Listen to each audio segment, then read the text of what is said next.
Hello everybody and welcome to a new episode from Fluency First. In this episode, I'll talk to you about 3 of the most important vocabulary in the language. And of course, I'll be talking about some examples to illustrate or to explain the meaning of these 3 words. If you're new to the channel, my name is Mu'adh and I am a professional English language teacher. Alright, let's go.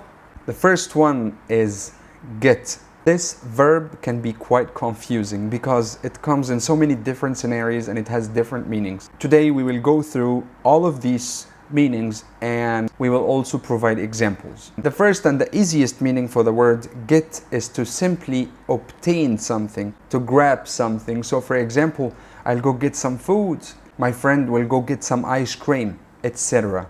And the second meaning is to understand. So for example, if you are talking to someone, you're trying to explain something to them and then you want to ask them, do you understand? You could go like, did you get it? And here it means, did you understand? Number 3 is to own something. So I got a BMW, I got a house, etc. And that means you own something, it's yours. The next meaning for this confusing word is to become. For example, we need to go home before it gets cold. And get here means to become cold, to change the status of something. Another example, the exams this year got harder, or the exams this year will get harder. And here again it means to become. The next meaning is to cause something to happen. For example, I will get the kids ready. And that means you will make the kids ready. You will have them dressed, you will put their socks on, you'll put their shoes, etc. Another example, I'll get the food ready. One more meaning or use for get, that it can be used as the passive form of be. For example, she got shouted at by her mom when she was late. So her mom shouted at her, but if we want to say that sentence in the passive form, we would say it, she got shouted at by her mom. Another meaning for get is to move from one place to another. For example, get out of here. Now you're asking someone to move from, for example, your property or a place where you are at to another place. Get out of here. Another example, we can't get this huge disc through the door. We cannot move this disc from outside to inside or through the door. Let's just simplify this example. We can't get this disc to your apartment. That means we cannot move this disc from wherever it is to your apartment. Another meaning for get is to have a chance to do something. For example, he is always busy. I never get to speak to him. And that means I never have a chance to speak to him. One more and last meaning for the word get is to cause emotions. For example, this particular part of the song always gets me. And that means it makes me emotional. There's this part of this song that makes me get emotional. Well, if you really got what I said, give me some examples in the comment section before we start talking about the second word. The second word is also one of the very important words that are very frequently used, and it is can. I was taught at school that can means able to do something, or you can use it to express the ability to do something. So for example, I can speak English, I can speak Arabic, I can drive, I can swim, etc. And that means I am able to do all these things.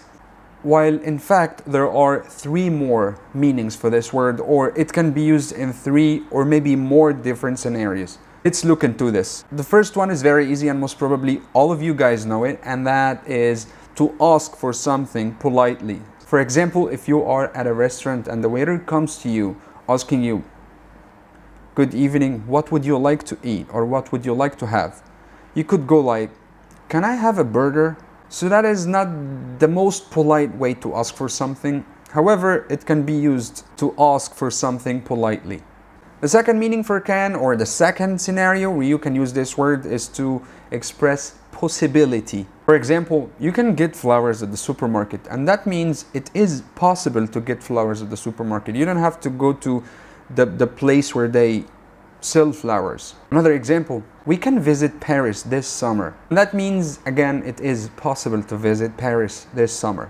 And another scenario where you can use can is to ask for permission or to give permission. For example, can I use your phone?